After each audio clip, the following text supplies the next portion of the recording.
وبالأسحار هم يستغفرون. بسم الله الرحمن الرحيم.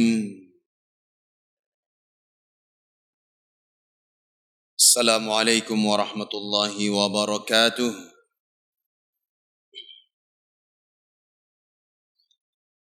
الحمد لله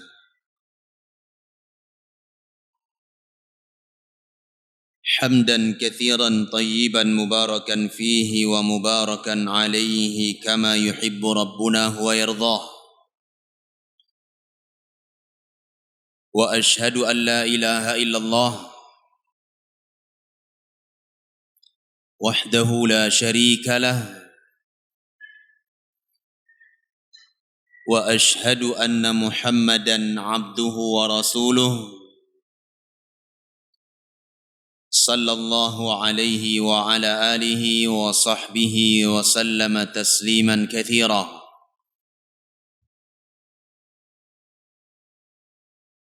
يقول ربنا تبارك وتعالى: يا أيها الذين آمنوا اتقوا الله حق تقاته ولا تموتن إلا وأنتم مسلمون. أما بعد. Hadirin jamaah salat maghrib yang dimuliakan oleh Allah Tabaraka wa Ta'ala, alhamdulillah kembali Allah Subhanahu wa Ta'ala pertemukan kita di majlis ini, di salah satu dari majlis-majlis ilmu, di dalam majlis yang kita mengkaji At-Tauhid, yang itu merupakan hak Allah Subhanahu wa Ta'ala atas hamba-hambanya. Maka dari itu jamaah yang saya muliakan, hendaknya selalu dan senantiasa kita bersyukur kepada Allah Tabaraka wa Ta'ala atas limpahan nikmah dan anugerah yang sangat besar ini.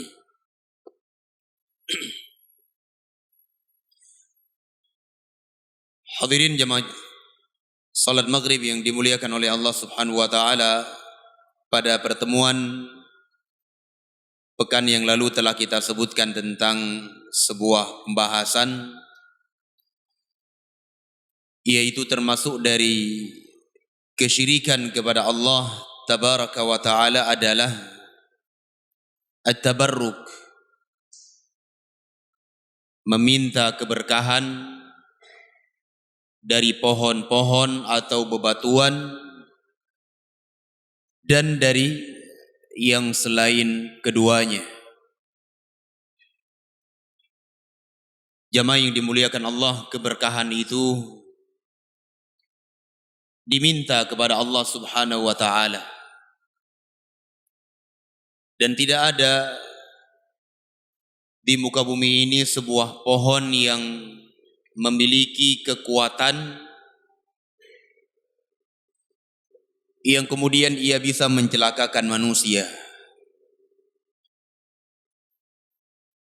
Datang dalam sebuah riwayah, diterangkan di dalam riwayat tersebut bahwa Umar bin Al-Khattab radhiyallahu taala anhu, di masa kepemimpinan beliau, tentunya ini setelah wafatnya Rasulullah alaihi salatu wassalam, beliau rahimahullah radhiyallahu taala anhu menebang sebuah pohon, yang pohon tersebut Allah Subhanahu wa Ta'ala sebutkan di dalam Al-Quranul Karim, di mana Allah Subhanahu wa Ta'ala berfirman, laqad radiyallahu 'anil mu'minin idh yubayyi'unaka tahta asy-syajarah fa'alima ma fi qulubihim. Sungguh Allah Subhanahu wa Ta'ala telah meridhai orang-orang yang beriman. Maksud orang-orang beriman di sini adalah para sahabat Nabi ridwanullah alaihim. yang mereka berbaiat kepada engkau wahai Nabi Muhammad di bawah sebuah pohon.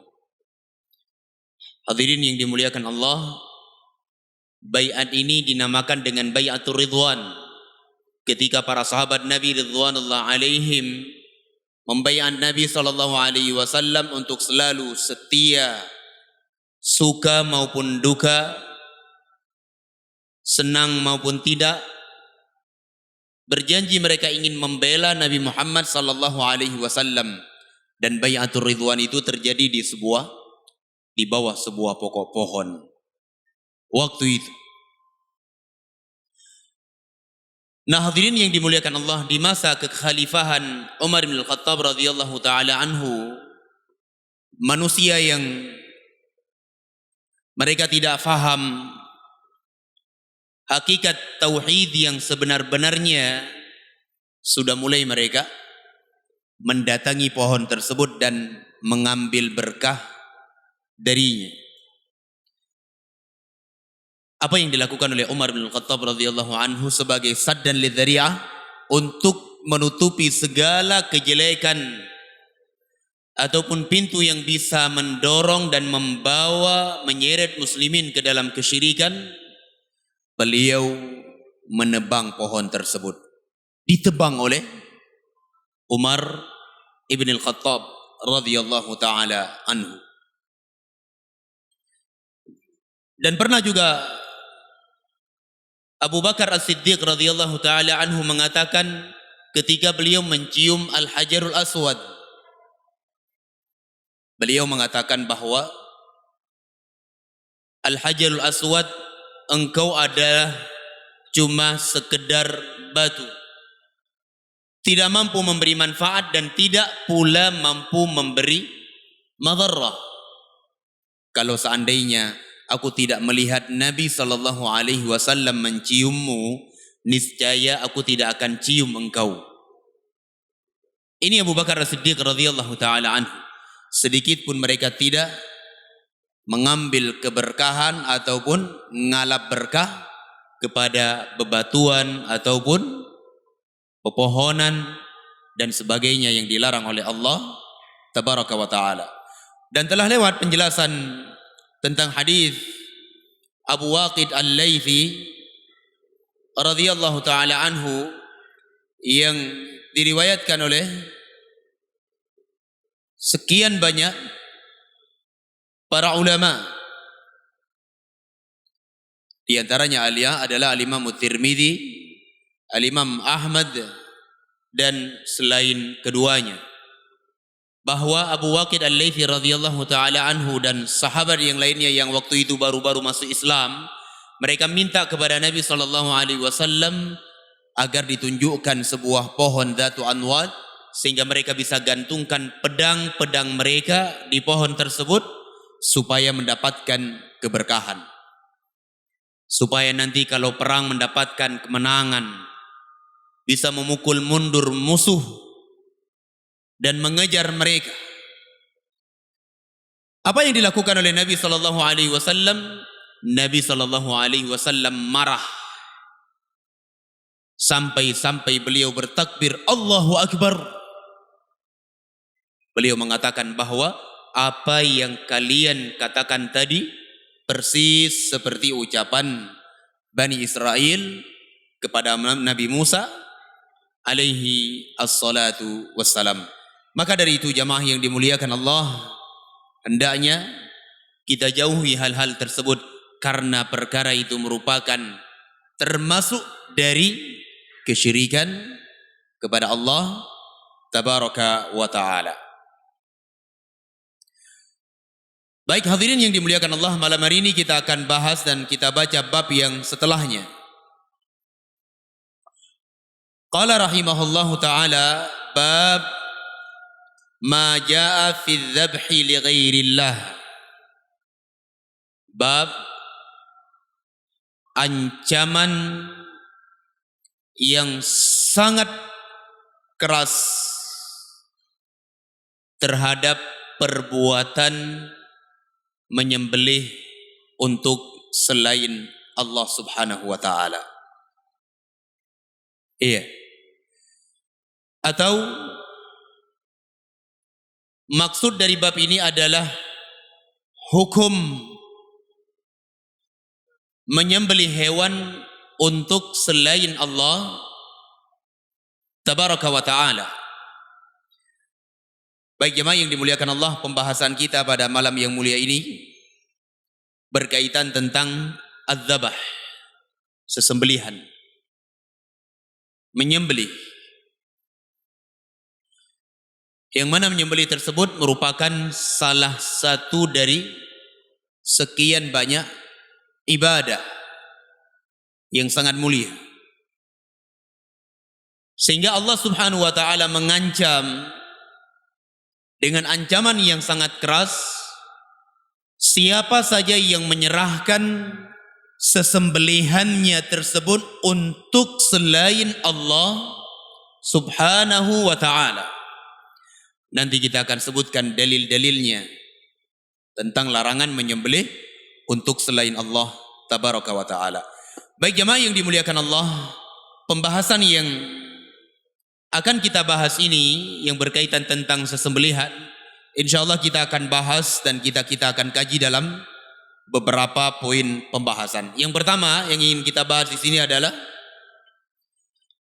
ta'rif az-zabah, definisi sesembelihan.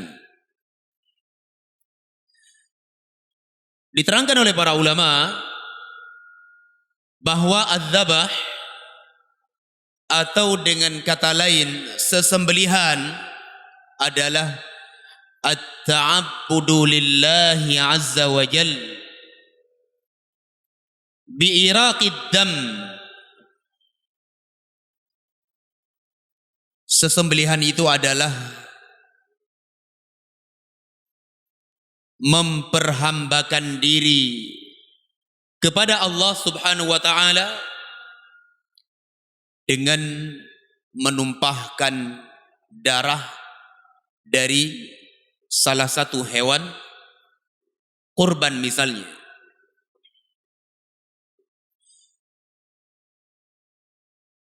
Yang disertai dengan pengagungan,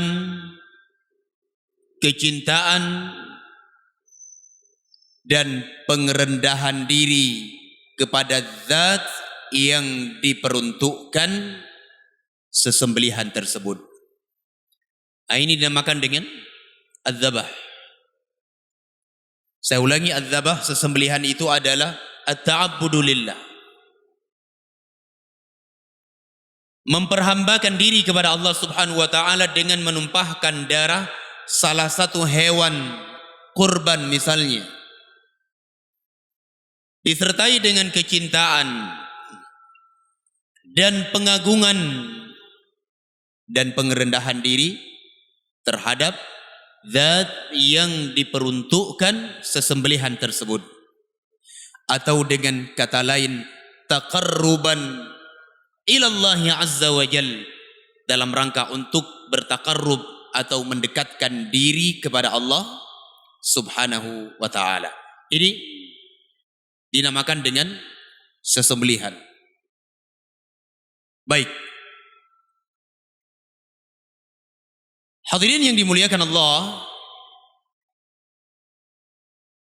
Allah Subhanahu wa taala berfirman di dalam Al-Qur'anul Karim sebagaimana di dalam surah Al-An'am ayat 162 sampai ayat 163.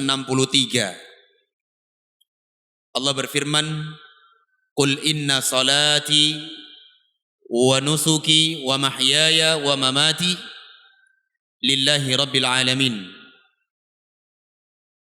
la syarika lahu wa bidzalika umirtu wa ana awwalul muslimin." Coba jemaah perhatikan baik-baik ayat ini. Allah Subhanahu wa taala mengatakan, "Qul," katakan wahai Nabi Muhammad. Ya, ya'murullahu nabiyyah, Allah Tabaraka wa taala memerintahkan nabinya Muhammad sallallahu alaihi wasallam ay yaqula lil musyrikin, untuk mengatakan kepada orang-orang musyrikin, alladzina ya'buduna ghairallah wa yadhbahuna laha li ghairillah, yang mereka menyembah selain Allah serta mereka menyerahkan sesembelihan mereka kepada selain Allah. Apa yang Allah perintahkan? Untuk mengatakan inna salati, sesungguhnya salatku, wa nusuki, dan sesembelihanku, wa mahyaya, dan kehidupanku, apa yang aku berada di atasnya, wa mamati, dan kematianku, lillahi rabbil alamin, semuanya untuk Allah subhanahu wa ta'ala, rabbil alamin, Rabb semesta alam. La syarika lahu, dan tidak ada sekutu baginya. Wa bidzalika umirt, dan dengan perkara tersebut aku diperintahkan. Wa ana awwalul muslimin, dan aku adalah orang yang paling pertama berserah diri, atau maksudnya adalah orang yang paling pertama menjalankan perintah Allah subhanahu wa ta'ala dari umat beliau. Baik hadirin yang dimuliakan Allah, ini ayat yang sangat agung dan sangat gamblang sekali menjelaskan kepada kita bahwa az-zabah, sesembelihan itu adalah milik Allah subhanahu wa ta'ala, tidak boleh diberikan kepada selain Allah. Kalau diberikan kepada selain Allah, maka ini termasuk dari asyirik, yang Allah subhanahu wa ta'ala berfirman, innallaha la yaghfiru an yushraka bihi wa yaghfiru ma duna dzalika liman yasha. Sesungguhnya Allah tidak akan mengampuni dosa kesyirikan apabila pelakunya tersebut mati dalam keadaan tidak sempat bertaubat. Tidak akan diampuni oleh Allah subhanahu wa ta'ala. Baik jemaah yang dimuliakan Allah, ini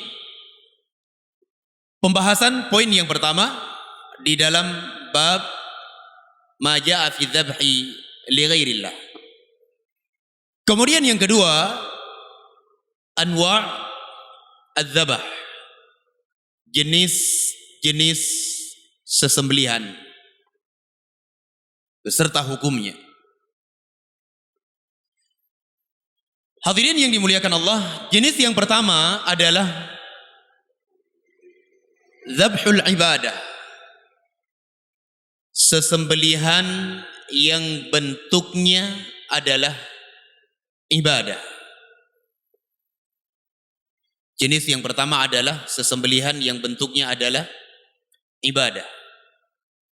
Dan telah saya sebutkan tadi definisinya bahwa sesembelihan yang bentuknya ibadah itu adalah memperhambakan diri kepada Allah subhanahu wa ta'ala dengan menumpahkan darah salah satu hewan, ya, disertai dengan pengagungan, disertai dengan kecintaan dan pengerendahan diri kepada zat yang diserahkan sesembelihan tersebut.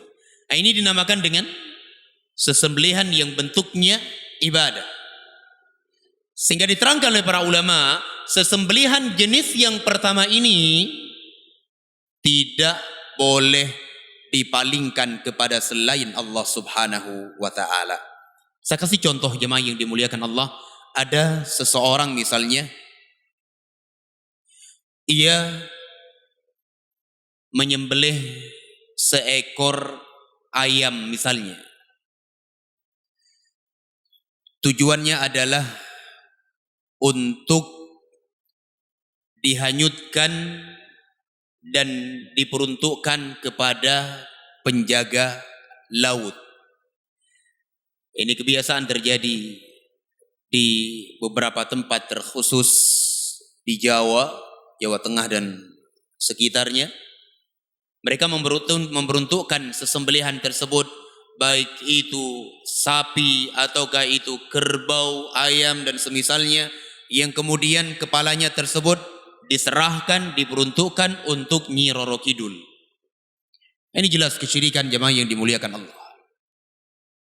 Jelas merupakan perbuatan kesyirikan kepada Allah tabaraka wa ta'ala. Allah tidak akan ampuni kecuali dengan bertaubat. Iya. Atau misalnya apa yang terjadi di negeri kita ini? Sering sekali kita melihat ada pohon yang katanya keramat, ada penunggunya, ada yang menjaganya misalnya dari kalangan jin wasyayatin, sehingga manusia berbondong-bondong mereka menyembelih ayam yang berwarna serba hitam, diperuntukkan untuk penjaga pohon tersebut. Tujuannya apa? Takut mereka penjaga pohon tersebut akan mengganggu mereka. Jemaah yang dimuliakan Allah, ini adalah salah satu kesyirikan kepada Allah Subhanahu wa taala. Dan ini yang hari ini menimpa umat Nabi Muhammad sallallahu alaihi wa ala alihi wa sahbihi wasallam. Baik, ini jenis yang pertama. Adapun yang kedua dari jenis al-ibadah, dari jenis sesembelihan adalah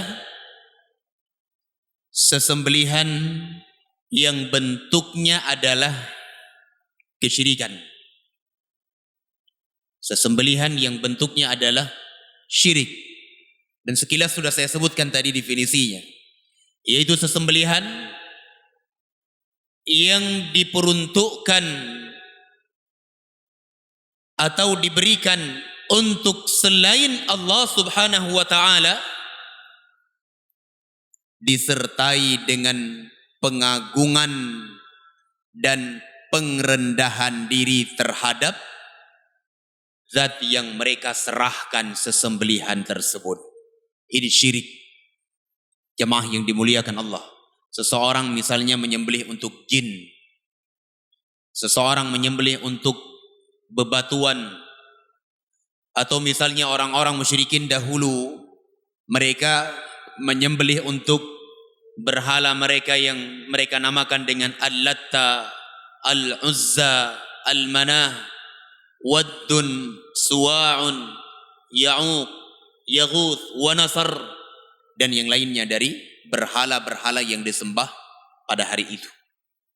Jelas jemaah yang dimuliakan Allah, setiap sesembelihan yang diperuntukkan untuk selain Allah Subhanahu wa taala disertai dengan pengagungan ataupun disertai dengan al-khauf di dalam dada untuk benda tersebut, maka ini jelas kesyirikan kepada Allah Subhanahu wa taala,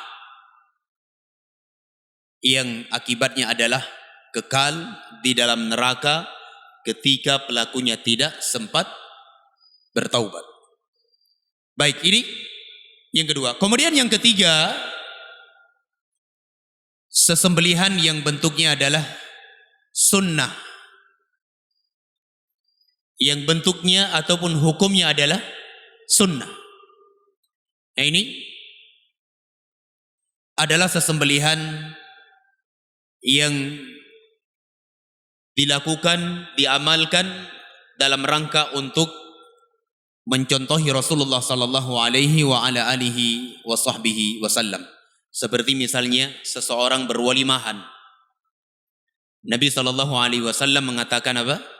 Aulim walau bisyatin.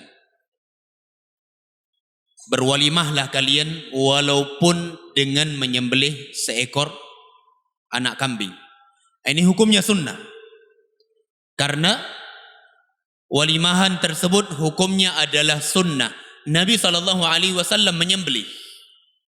Dan beliau perintahkan walaupun dengan menyembelih seekor anak kambing misalnya. Hukumnya sunnah. Atau misalnya yang lainnya ketika seseorang ia menyambut tamu. Ada tamu datang ke rumahnya. Kemudian dia jamu tersebut dengan menyembelih seekor kambing ataupun menyembelih ayam dan yang semisalnya.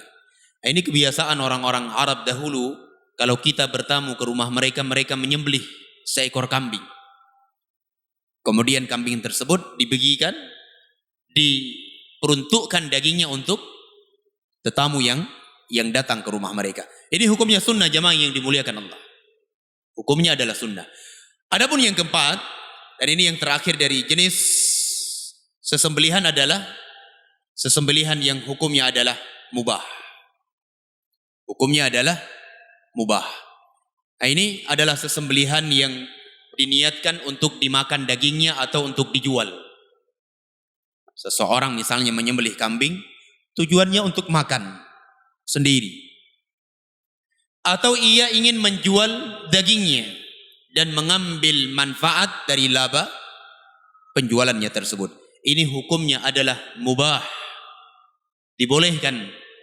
Namun disyaratkan padanya harus dibacakan Bismillahirrahmanirrahim, membaca basmalah dan menyembelih dengan tata cara yang telah diajarkan di dalam ajaran agama kita yang mulia ini.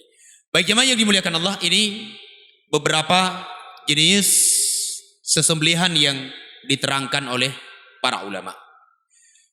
Baik, kemudian kita pindah kepada pembahasan yang ketiga jemaah yang dimuliakan Allah. Ya. Poin pembahasan yang ketiga adalah sesembelihan tersebut adalah ibadah.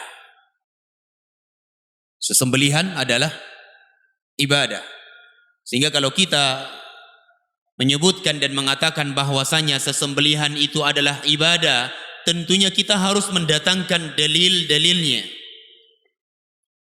bahwa yang namanya sesembelihan tersebut adalah ibadah. Di dalam ayat yang pertama kita sebutkan, itu ayat yang ada di dalam suratul An'am ayat 162 sampai 163.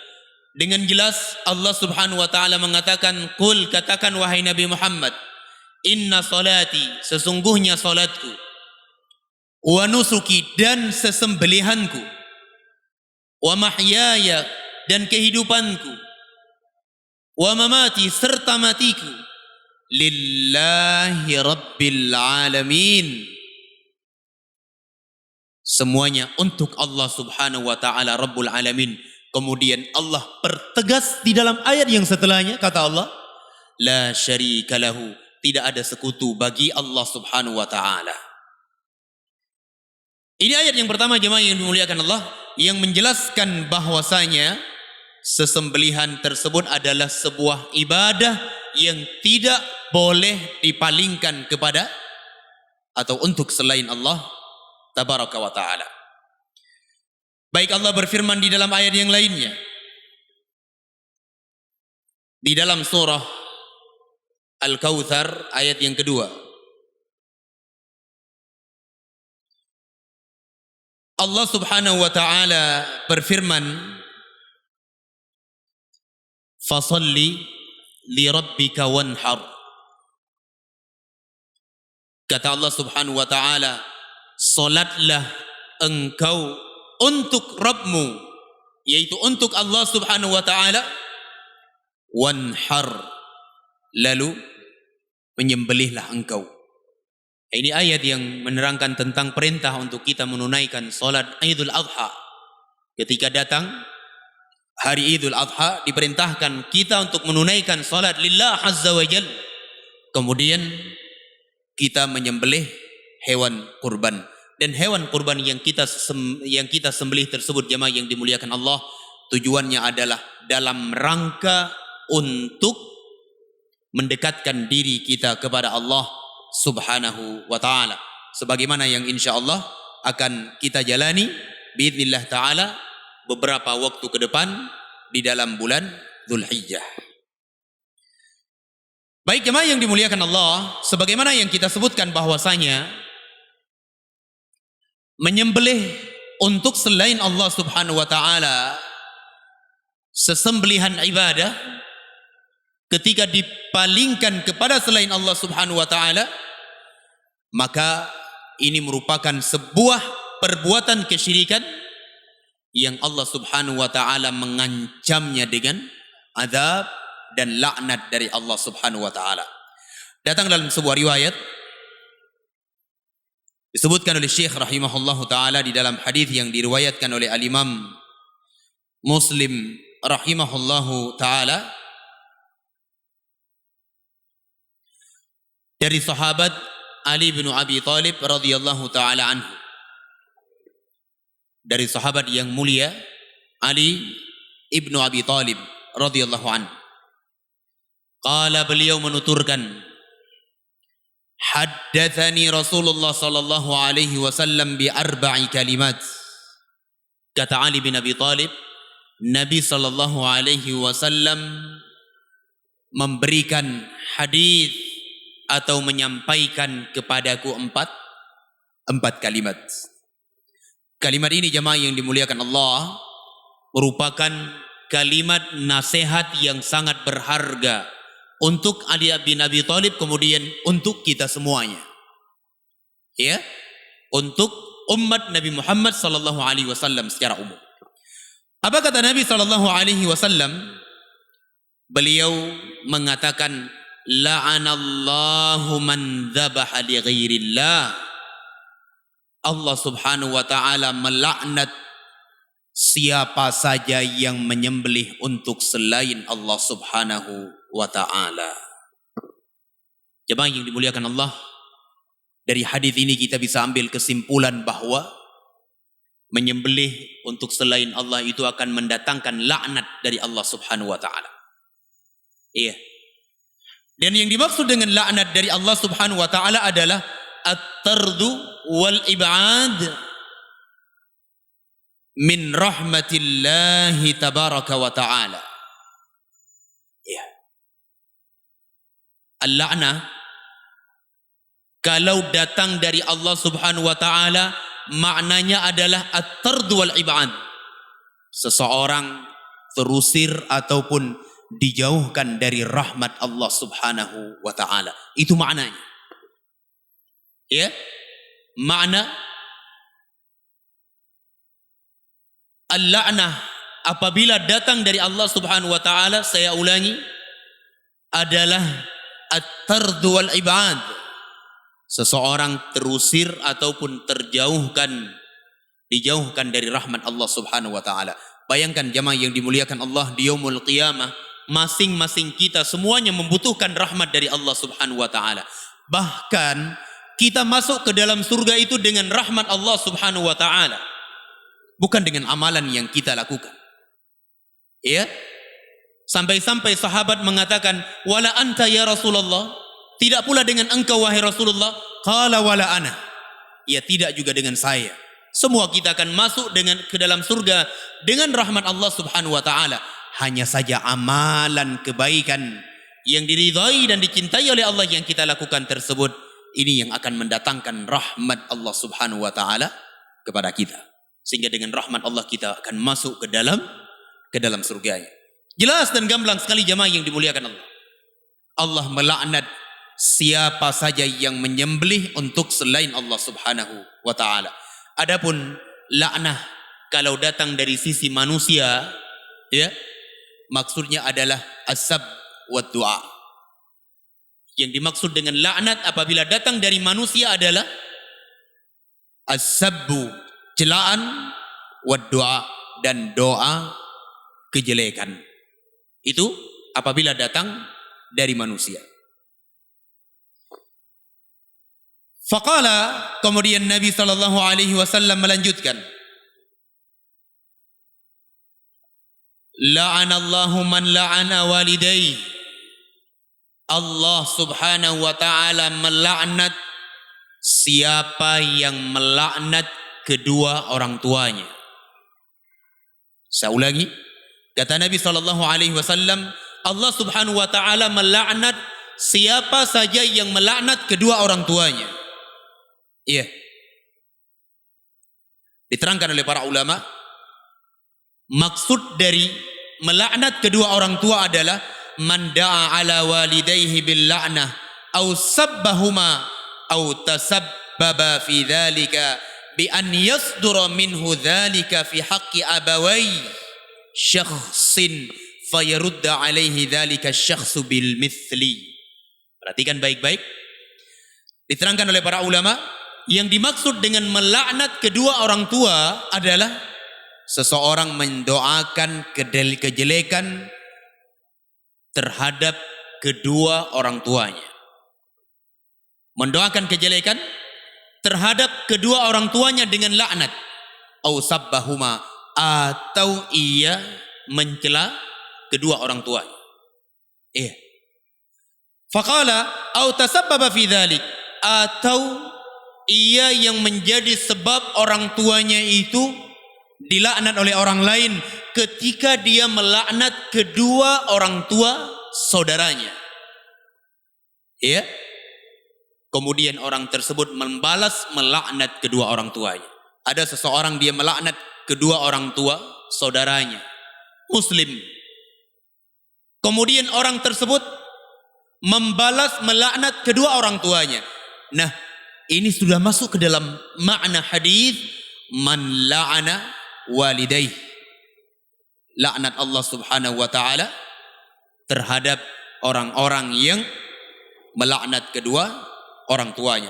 Ini sebagaimana telah datang hadis dari Nabi sallallahu alaihi wasallam dikeluarkan oleh Al-Imam Al-Bukhari dan Al-Imam Muslim rahimahullahu taala dari sahabat Abdullah ibnu Amr ibn al-As radhiyallahu anhuma, bahwa Nabi sallallahu alaihi wasallam bersabda, minal kabair syatmur rajuli walidayh, termasuk dari dosa-dosa besar, kata Rasul, adalah celaan ataupun laknat seorang anak terhadap kedua orang tuanya.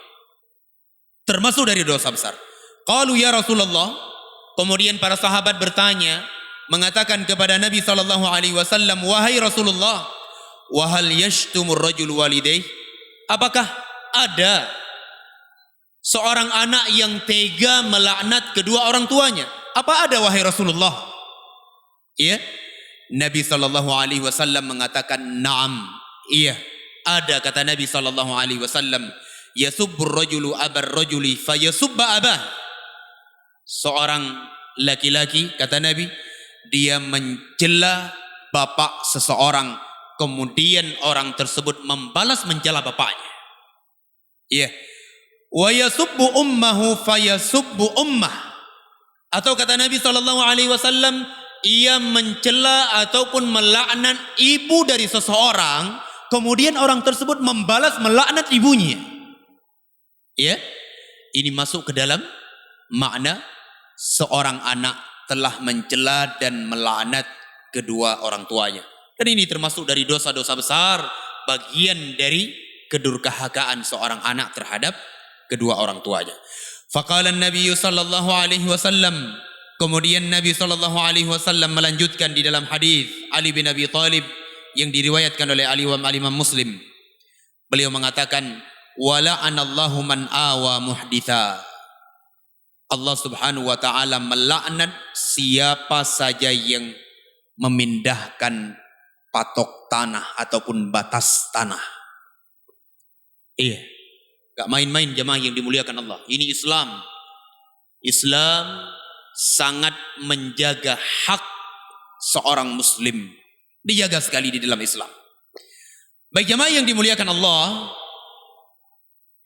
diterangkan oleh para ulama bahwa memindahkan patok tanah ataupun batas tanah ini memiliki makna yang sangat banyak, diterangkan oleh para ulama. Di antara maknanya adalah sebagaimana yang kita sebutkan, ada seseorang dia memiliki tanah misalnya luasnya 1 hektar misalnya. Kemudian tanpa sepengetahuan tetangganya, dia sengaja dia geserkan sedikit, cuma 1 jengkal saja, ataupun dia geserkan misalnya 5 senti saja, dia pindah. Kata Nabi sallallahu alaihi wasallam, la'anallahu man awa manaral ard. Baik, saya terlalu cepat membaca ya. Nah, afwan, kita ulangi. La'anallahu man ghayyara manaral ard. Ya, yang tadi kita sebutkan pada potongan yang terakhir. Allah Subhanahu wa taala melaknat siapa saja yang memindahkan apa? Patok ataupun batasan tanah. Baik dengan memindahkan batas tanah seseorang, ataupun dengan kata lain, kata para ulama, dia memindahkan misalnya lambang ataupun rambu-rambu yang ada di sebuah jalan. Misalnya ada rambu yang mengarah ke arah kiri, dia pindah. ataupun dia ganti dengan rambu yang mengarah ke kanan sehingga menyebabkan seseorang apa? Menyebabkan seseorang terjatuh ke dalam musibah ataupun kecelakaan.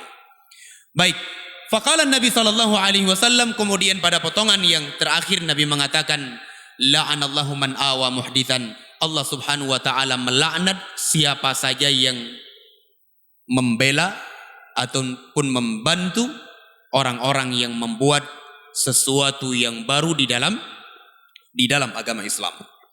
Baik jamaah yang dimuliakan Allah, potongan yang terakhir kita baca ini diterangkan oleh para ulama ada dua makna. Ya, la'anallahu man awa muhditsan. Allah melaknat siapa saja yang membela seorang yang melakukan perbuatan bid'ah ataupun perbuatan yang baru di dalam agama Islam, mengada-ngada. Iya. Dia bela orang. Dia sudah faham, dia sudah tahu orang ini sengaja membuat sesuatu yang baru di dalam Islam. Tidak ada tuntunan dan bimbingan dari Nabi sallallahu alaihi wasallam, namun dia tetap membela-bela orang tersebut. Dia bela, dia bantu. Dan ia tidak mau menjelaskan kesalahan dan kesesatan orang tersebut.